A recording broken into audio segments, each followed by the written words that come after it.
ఏర్పడ్డటువంటి ఇల్లు 2014 నుంచి 2025 ఇవ్వాలి కదా.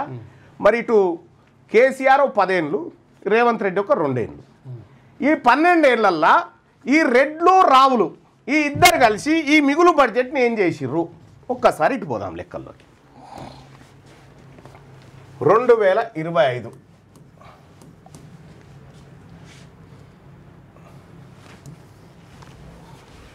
2025లో ఇప్పుడు ఎంత ఉంది బడ్జెట్? అప్పులేని ఉన్నాయి మనకు. ఇక్కడ మనం గమనించుకోవాల్సింది ఏంటంటే 2014లో ఒక్కో తలకి ఎంత మిగిల్చిపోయారు? 2020 రూపాయలు ఒక్కో తలకి. ఒక్కో తలకు 2014 నాటికి మనకు ఒక్కో తలకు 2020 రూపాయలు మిగిలినాయి. ఇంకా ఎక్స్ట్రా ఉన్నాయి మన దగ్గర, మన జేబులలో ఉన్నాయి, ఎక్కడ ఖర్చు పెట్టకుండా మిగులు పడి. అంటే మనమే ఒకరికి అప్పులు ఇచ్చేటట్టున్నాం, మనమే ఒకరికి అప్పులు ఇచ్చే పరిస్థితిలో ఉన్నాం. మరి ఇవాళ ఏమైంది? 2025 నాటికి 12 ఏళ్ళు అటు కేసీఆర్ 10 ఏళ్ల పాలన,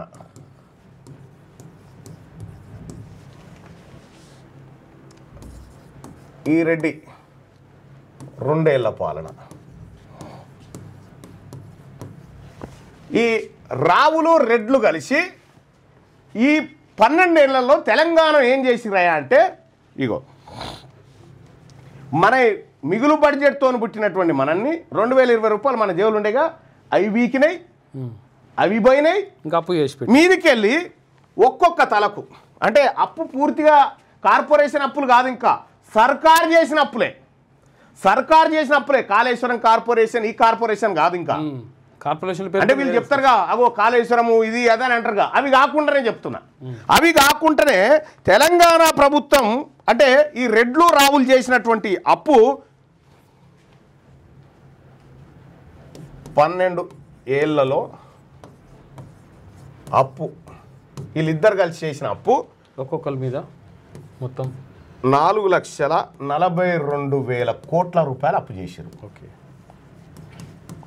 4,42,000 కోట్ల రూపాయల అప్పు చేసి వీళ్ళు 12 ఏళ్ళ అప్పు చేసి ఏడాదికి ఎంత మిత్తి కడుతున్నాం మనం దీనికి అనంటే, ఏడాది మిత్తి 25,000 కోట్ల రూపాయలు. ఒక ఏడాదికి 25,000 కోట్ల రూపాయలు మనం ఇంట్రెస్ట్ కడుతున్నాం. ఓకే, అంటే మన ఒక్కొక్క తల మీద ఎంత అప్పు తయారు చేసి వీళ్ళు 12 ఏళ్ళల్లో ఒక్కో తలపై ఈ కాళేశ్వరం బిలేశ్వరం ఇవన్నీ ఇవి కాక 1.16 లక్షల రూపాయలు, 1,16,000 ఒక్కో తలపై.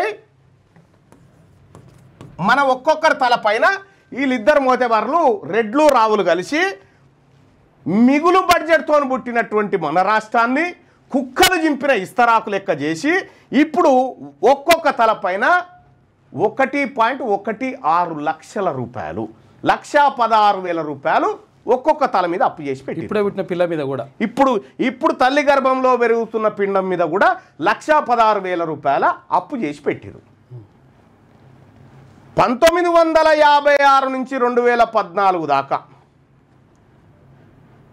అలాగే వచ్చినటువంటి మన పరిస్థితి 10 ఏళ్ళు ఈ రెడ్లు రావుల చేతులకు వచ్చిన తర్వాత కుక్కలు జింపిన ఇస్తరాకు అయింది. కుక్కలు జింపిన ఇస్తరాకు 10 ఏళ్లలో ఈయన విపరీతమైన దోపిడీ. ఈ ఎవరు? చంద్రశేఖరరావు. వాళ్ళ 1,000 కోట్లు, లక్షల కోట్ల రూపాయల ఆస్తులకు ఎదిగిపోయింది వాళ్ళ కుటుంబం. ఇప్పుడు రేవంత్ రెడ్డి దుకాణం కూడా గదే. ఇప్పుడు ఆయన కాళేశ్వరం అన్నాడు, ఈయన మూసి తర్వాత 4th సిటీ, ఈ 2 దుకాణాలు ఈయన పెట్టుకోండు. ఇప్పుడు తెలంగాణ రాష్ట్రంలో ఉన్నటువంటి ఈ అప్పు ఉంది కదా, 4,42,000 కోట్ల రూపాయల అప్పు ఉంది కదా. ఈ అప్పుకు జమనాథ్ ఎవడంటే మనమే. జమనాథ్ మనల్ని పెట్టిరు. ఎందుకంటే వాళ్ళే ఓట్లు వేసిరు సార్, వాళ్ళ పేర్లు రాసుకోరని బ్యాంకుల కాడ మన పేర్లు రాసిరు. ఈ అప్పుకు జమనాథ్ ఎవరంటే మనమే ప్రజలము. ఇప్పుడు బస్ కిరాయి పెంచింది ఎందుకు? కరెంటు బిల్లులు ఎందుకు పెరుగుతూ ఉన్నాయి? ట్యాక్సులు ఎందుకు పెరుగుతూ ఉన్నాయి? పన్నులు ఎందుకు పెరుగుతూ ఉన్నాయి? ఈ ఉప్పు పప్పు ధరలు ఎందుకు పెరుగుతూ ఉన్నాయి? ఈ బంగారం ధరలు ఎందుకు పెరుగుతూ ఉన్నాయి? ఇవి మనం కట్టాల్సిన ట్యాక్సులు అన్నట్టు. మనమే ఈ అప్పులు కట్టుకుంటూ రావాలి. వీళ్ళకు పరిపాలన చేత కాదు, వీళ్ళు దోపిడీదారులు, ఆర్థిక నేరగాళ్ళు. వీళ్ళు అప్పట్లో నిజాము నిజాం సర్ప్లస్ బడ్జెట్తో ఇచ్చిపోతే ఆఖరికి ఆంధ్ర పాలకులు పోయేటప్పుడు కూడా 7,000 కోట్ల రూపాయల సర్ప్లస్ బడ్జెట్తో ఇచ్చిపోతే ఈ 12 ఏళ్లలో వీళ్ళు చేసిన మోసం, వీళ్ళు చేసిన కథ, ఈ దుర్మార్గులు చేసినటువంటి తెలంగాణ రాష్ట్రం వస్తే మన నీళ్లు మనకు వస్తాయి, మన నిధులు మనకు వస్తాయి, మన నియామకాలు మనకు వస్తాయి. నియామకాలన్నీ ఈడబ్ల్యూఎస్ పేరు మీద దొంగతనం చేస్తూ ఉన్నారు. నిధుల దోపిడంతా ఇట్లా జరుగుతూ ఉంది. ఇక నీళ్ళ సంగతి దేవుడెరుగు. కానీ నీళ్ళ ప్రాజెక్టుల పేరు మీద 1,32,000 ఎకరాల భూములు ఖాళీ బీసీ రైతాంగం దగ్గర గుంజుకొని ప్రాజెక్టులు కట్టారు.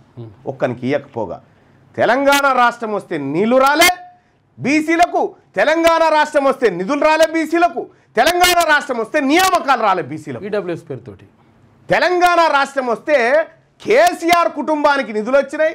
కేసీఆర్ కుటుంబానికి, కేసీఆర్ బిడ్డలకు, కొడుకు, అల్లుడికి, ఇంకా ఏది మన వియంపును సడ్డకుని కొడుకు, వీళ్ళందరికీ ఉద్యోగాలు వచ్చినాయి, నియామకాలు వచ్చినాయి, సంపద పెరిగింది. ఇలా టీఆర్ఎస్ పార్టీ అకౌంట్లో 1,600 కోట్ల రూపాయల నిధులు ఆడ మూట కట్టున్నాయి. ఎక్కడి నుంచి వచ్చినాయి ఇవన్నీ? మనం ఇది అప్పులు చేస్తేనే కదా, మన కొంపలు ముంచితేనే కదా ఇదంతా వచ్చింది. ఇలా కాంగ్రెస్ పార్టీకి ఎక్కడి నుంచి వచ్చినాయి? వీళ్ళంతా ఇప్పుడు కొల్లగొట్టే పనిలో ఉన్నారు. మన సంపదను కొల్లగొట్టే వీళ్ళకు పరిపాలన వాస్తవానికి వీళ్ళకి తెలివి లేదు, నోటపీస్ లేదు. వీళ్ళకు పరిపాలన నాలెడ్జే లేదు. వీళ్ళకు ఉన్నదల్లా దోపిడీ ఎట్లా చేయాలనేటువంటి నాలెడ్జే, చీటింగ్ ఎట్లా చేయాలనేటువంటి నాలెడ్జ్ తప్ప ఇంకొక నాలెడ్జ్ లేదు.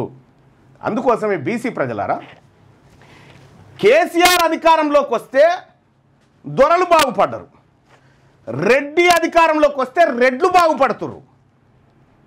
మనం బాగుపడాలంటే బీసీలు అధికారంలోకి రావడం ఒకటే మార్గం. బీసీలు అధికారంలోకి రావడం ఒకటే మార్గం. అది తెలంగాణ రాజ్యాధికార పార్టీ ద్వారా సాధ్యం. తెలంగాణ రాజ్యాధికార పార్టీ బీసీలను అధికారంలోకి తీసుకురావడానికి రాజకీయంగా ముందడుగు వేసినటువంటి మొట్టమొదటి పార్టీ. కాబట్టి సోదరులారా, ఈ లెక్కలన్నీ మీరు ఊర్లో చర్చ పెట్టండి. ఈ లెక్కలన్నీ ఊర్లో చర్చ పెట్టండి. హిమాయత్ సాగర్, ఉస్మాన్ సాగర్ నిజాం కట్టించిండు. హిమాయత్ సాగర్ 8 ఏళ్లలో పూర్తయింది. ఏది ఉస్మాన్ సాగర్ 8 ఏళ్లలో పూర్తయింది.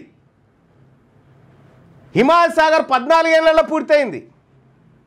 ఒక్కొక్క ఆనకట్ట 2 కిలోమీటర్ల పొడుగుంటుంది.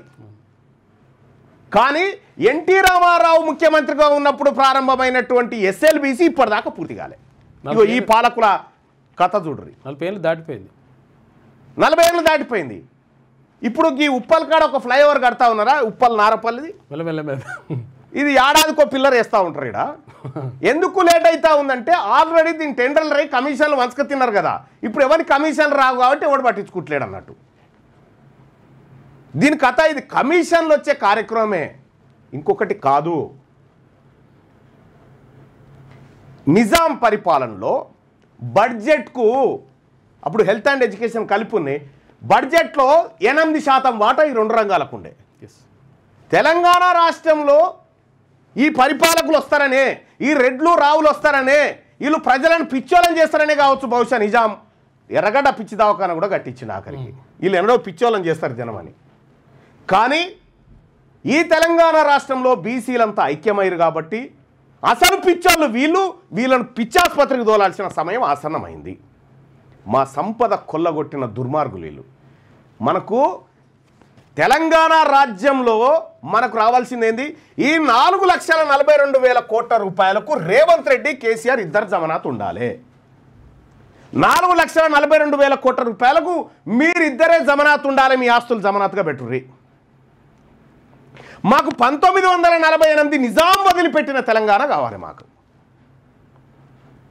1948లో నిజాం వదిలిపెట్టిన భూములు, నిజాం వదిలిపెట్టిన ఆస్తులు, నిజాం వదిలిపెట్టినటువంటి సంపద, నిజాం వదిలిపెట్టినటువంటి అధికారం మాకు కావాలి బీసీలకు. అక్కడ నిజాం దగ్గర గుంజుకొని నిజాంని పిచ్చి కుక్కగా చిత్రీకరించి నిజాం అనేటోనికి మనకు అసలు ఉస్మానియా దవాఖానా గురించి ఇలా రేవంత్ రెడ్డి నిన్న రివ్యూ నిర్వహించి దాని గురించి మాట్లాడుతూ ఉస్మానియా దవాఖానా తొందరగా కంప్లీట్ కావాలని. ఎవరు కట్టించిండు ఉస్మానియా దవాఖానా? హైకోర్టు బిల్డింగ్ ఎవరు కట్టించారు? పాత గాంధీ ఎక్కడిది? బొక్కల దవాఖానా ఎక్కడిది? Ortho hospital MNJ cancer hospital ఎక్కడిది, ఈ అసెంబ్లీ బిల్డింగ్ ఎక్కడిది, ఇవన్నీ నిజాం కట్టించినాయి కదా. ఆ నిజాం సంపద మాకు రావాలి.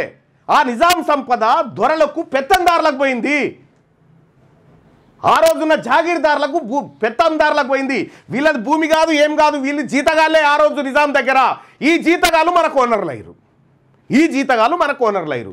ఈ భూమికి, ఈ సంపదకు, ఈ మట్టికి, ఈ అధికారానికి అసలైన వారసులు బీసీలు. ఈ బీసీలు అధికారంలోకి రావాల్సినటువంటి అవసరం ఎంతైనా ఉంది. ఇప్పుడు ఈ లెక్కల మీద నేను చెప్పిన లెక్కలు తప్పు అని నిరూపించడానికి అగ్రవర్ణం నుంచి ఎవరన్నా వస్తే మార్నింగ్ న్యూస్కు రావచ్చు. ఇవే కాదు, ఇదివరకు నేను చెప్పిన లెక్కలలో కూడా ఒక్కడి దగ్గర సమాధానం ఉండదు ఈ లెక్కలు తప్పు అని చెప్పడానికి. ఎందుకు? దోపిడి కరెక్టే కాబట్టి, ఈ లెక్కలు కరెక్టే కాబట్టి. ఈ లెక్కలు చెప్పకపోతే వీళ్ళు ఏం చేసినా వీళ్ళ ప్రోగ్రెస్ రిపోర్ట్ ఏందో తెలియద్దా మనకు? బీసీలకు తెలవాలి కదా వీళ్ళ ప్రోగ్రెస్ రిపోర్టు. అందుకోసమే తెలంగాణ రాష్ట్రంలో ఉన్నటువంటి నా బీసీ బిడ్డలారా, ఇవాళ సంగారెడ్డి కాడ ఒక ట్రైనింగ్ జరగబోతుంది ఫారెస్ట్ ఆఫీస్లో, డిఎఫ్ఓ ఆఫీస్లో. ఏమని? తెలంగాణ రాష్ట్రంలో పులులు ఎన్నున్నాయో లెక్క పెట్టాలని. తెలంగాణ రాష్ట్రంలో పులులు ఎన్నున్నాయో లెక్క పెట్టాలని చర్చ జరుగుతూ ఉంది. అందులో ఆడపులు ఎంత ఉన్నాయి, మగ పులులు ఎన్ని ఉన్నాయి, కూనలు ఎన్ని ఉన్నాయి, గర్భంతో ఎన్ని ఉన్నాయి, అవి ఎక్కడ తిరుగుతున్నాయి, కవ్వాల్లో ఎన్ని ఉన్నాయి, నల్లమలలో ఎన్ని ఉన్నాయి, ఈ లెక్కలు తీస్తారట. ఇప్పుడు తెలంగాణ రాష్ట్రంలో గాడిదలు ఎన్ని ఉన్నాయో లెక్క తీసిరు వీళ్ళు, పందులు ఎన్ని ఉన్నాయో లెక్క తీసిరు. కానీ తెలంగాణ రాష్ట్రంలో ముదిరాజులు ఎంతమంది ఉన్నారో చెప్తలేరు. తెలంగాణ రాష్ట్రంలో గౌడ్లు ఎంతమంది ఉన్నారో చెప్తలేరు. తెలంగాణ రాష్ట్రంలో యాదవులు ఎంతమంది ఉన్నారో చెప్తలేరు. తెలంగాణ రాష్ట్రంలో గొల్లకుర్మలు ఎంతమంది ఉన్నారు, మున్నూరు కాపులు ఎంతమంది ఉన్నారు, పద్మశాలీలు ఎంత, నాయ బ్రాహ్మణులు ఎంత, ఈ సగర్లు ఎంత, కుమ్మరి వాళ్ళు ఎంత, విశ్వబ్రాహ్మణులు ఎంత, ఈ లెక్కలు చెప్తలేరు. ఈ లెక్కలు ఎందుకు చెప్తలేరు? ఈ లెక్కలు ఇప్పటి వరకు హైకోర్టులో ఈయన రేవంత్ రెడ్డి ఇగో వీళ్ళ సంఖ్య గింత ఉంది, ఈ ఊర్లో గింత మంది ఉన్నారు కాబట్టి వీళ్ళకి పెంచాలని చెప్పి ఓ పత్రం పెట్టాలి కదా రిజర్వేషన్ పెట్టేప్పుడు. ఆ సబ్మిటే చేయలే కోర్టుకు, సాక్ష్యాలే ఇయ్యలే రేవంత్ రెడ్డి. కులగణన లెక్కలు కోర్టుకు సమర్పించలేదు, ఆ డిస్కషనే రాలేదు, డెడికేట్ కమిషన్ రిపోర్ట్ బయట పెట్టలేదు. అర్థమైందా? బీసీ ప్రజలారా, వీళ్ళు మనకు 40 సర్పంచ్ సీట్లో కూర్చుంటామంటేనే కోర్టు గురికిరు. వీళ్ళు వార్డు మెంబర్ కావడానికి మనోడు వార్డు మెంబర్ కావడానికి ఇష్టం లేదు చూడ్రి. అందుకోసమే ఇవాళ మేల్కొన్న బీసీలం ఇవాళంతా ఒక్కటై ఇవాళ తెలంగాణ రాష్ట్రం కోసం. ఇంకా గమ్మత్ ఏంటంటే ఒక విషయం, మీకు విషయం చెప్తా. తీన్మార్ మల్లన్న బీసీ బంద్ రోజు నువ్వు లెవ్వెట్టుపోయినావని ఒక రెడ్డి ఆయన పాపం ఆయన సర్క్యులేట్ చేసి పెట్టిండు ట్రోలింగ్. ఇదే తీన్మార్ మల్లన్న ఈ ప్రజల కోసం కొట్లాడి చెంచల్గూడ జైల్లో 72 రోజులు ఉంటే బయట ప్రజలు ఉగాది పండుగ చేసుకున్నారు, బయట వినాయక చవితిలు చేసుకున్నారు, బయట దసరాలు చేసుకున్నారు. కానీ మల్లన్న జైల్లో కూర్చొని సింగిల్ బ్యారక్ సెల్లో కూర్చొని ఉన్నాడా. ఆ రోజు వీడు పోస్ట్ పెట్టాడు ఏమని, మల్లన్న ఒక్కడి నువ్వు అక్కడ ఉన్నావు, మేమంతా ఇక్కడ పండుగలో ఉన్నామని పెట్టాడు. ఎందుకు? అతడు వెయిట్ చేస్తూ ఉంటాడు అన్నట్టు. ఈ ఉద్యమాన్ని అవునరా బాబు, నా కూతురికి బాగాలేదు, ప్లస్ నా భార్య బర్త్డే ఉండే, మా ఆమె మొక్కుకుంది శ్రీశైలం మల్లన్న దర్శనానికి, చాలా రోజుల నుంచి ఉంది మొక్కు, మేము పోతూ ఉంటాం, వచ్చిన తెలంగాణ రాజ్యాధికార పార్టీ ఎంత బలంగా ఉద్యమం, అసలు నీకేం సంబంధం? ఇక దాన్ని బంధుకు ముందే బంధుకు పిలుపునిచ్చింది, 10వ తారీఖు నడిచింది అసలు తీన్మార్ మల్లన్న కదా బంధునిచ్చింది. అయితే వీళ్ళు ఇట్లా విషయాలు తయారు చేసి మన మధ్యలో పెడతా ఉంటారు అన్నట్టు. అరే మల్లన్న జైలు ఉన్నప్పుడు ఎందుకో పెట్టలేదేమరా ఇటువంటి పోస్ట్ అని అడుగురి చెప్తారు. అంటే వాళ్ళ కుట్రలు కుతంత్రాలు ఎట్లుంటాయంటే వాళ్ళు ఎవరి మీద పెట్టరు. ఎందుకు పెట్టరు? వాళ్ళతో ప్రమాదం లేదు, మల్లన్నతోటే ప్రమాదం ఉంది, మా అగ్రకులాల రాజ్యాన్ని కూలుస్తాడు అనేటువంటి బాధ కాబట్టి వాళ్ళందరూ. ఇప్పుడు నేను మీడియా సమావేశం పెట్టినా అంత రాదు, అందుకే శత్రువర్గాలకు పని ఎక్కడ కాబట్టి ఆ కార్యక్రమం చేసుకోవాలి. బీసీ ప్రజలారా ఒకటి గుర్తుపెట్టుకోండి, వాడు ఎప్పుడు మన మంచిని కోరడు, వాడు వాడే. అందుకోసమే తెలంగాణ రాష్ట్రంలో బీసీల శత్రువు ఎవడనేది గీత గీసిన,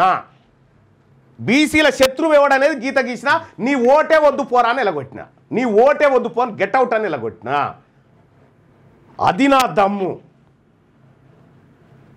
మీ ఓట్లు, మీ లెక్క, మీ కథ, మీ వ్యవహారం అంతా తేల్చడానికి నీవు మా కులాల లెక్కలు బయట పెట్టమంటే చెడతలేవు కదా, మీరు చేసిన దొంగల లెక్కలన్నీ కూడా మేము బయట పెడతా ఉన్నాం.